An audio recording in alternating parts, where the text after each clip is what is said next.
ازيكم عاملين ايه؟ يا رب تكونوا بخير وكويسين. لو لاول مره بتشوفوني ما تنسوش تعملوا لايك للفيديو واشتراك للقناه وتفعلوا زر الجرس علشان يوصلكوا كل جديد على قناتي.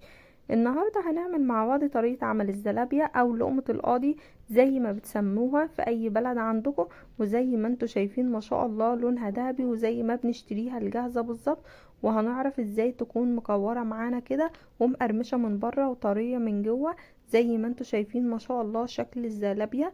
اول حاجة هنبدأ نحضرها السيرب بتاعنا او الشربات، بيكون تقيل، عبارة عن 2 كوب من السكر عليهم كوب من الماء. هنقلبهم على البارد لحد ما السكر يدوب، وبعد كده هرفعهم على النار واول ما هيغلوا 5 دقايق وهنزل ب2 معلقة كبيرة عسل جلوكوز او عسل نحل ونص عصير ليمونة.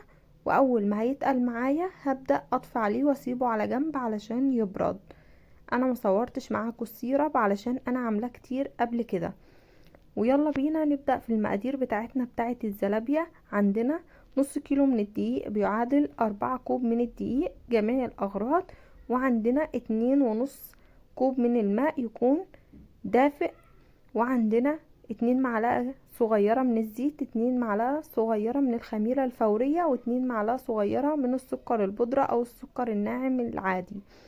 هنقلب ده كله مع بعضه الخميرة، وعندنا 2 معلقة صغيرة من النشا.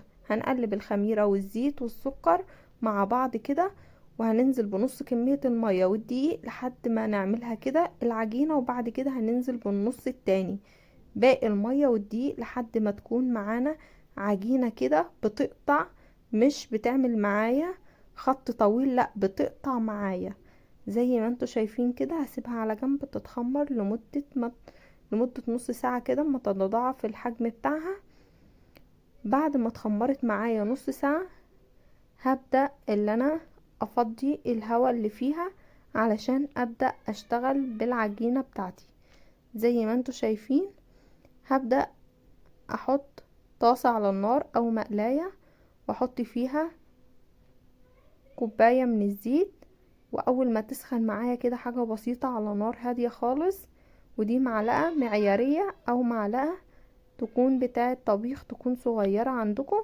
وهحط المعلقة الاول في مية كده، هحط جنبي كوباية فيها مية، وهعمل بايدي كده بين ايديا الاتنين كده بين صوابع الاتنين، وهعمل كرة زي ما انتوا شايفين كده. واول ما هتشمع معايا كده هبدأ اللي انا اشيلها وهطلعها في صينية. وبعد ما هطلعها في صينية هحطها في الفريزر لمدة ساعة زي ما انتوا شايفين. دي تاني مقلاية عملتها معاكم اهو. هطلع الكمية علشان اوريكم معايا كل حاجة.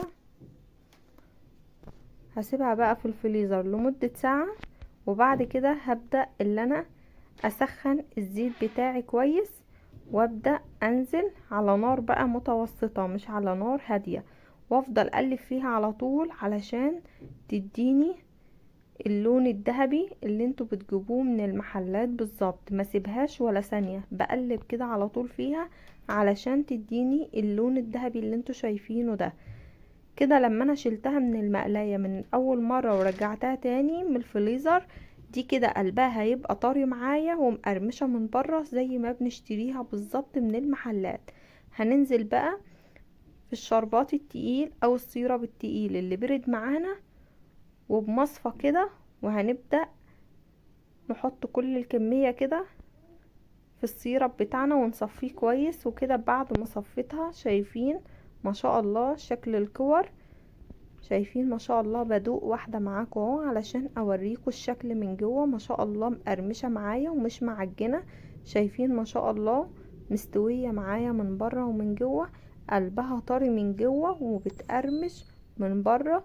ما تنسوش تعملوا لايك للفيديو وتشيروا الفيديو وتشجعوني وتدعموني.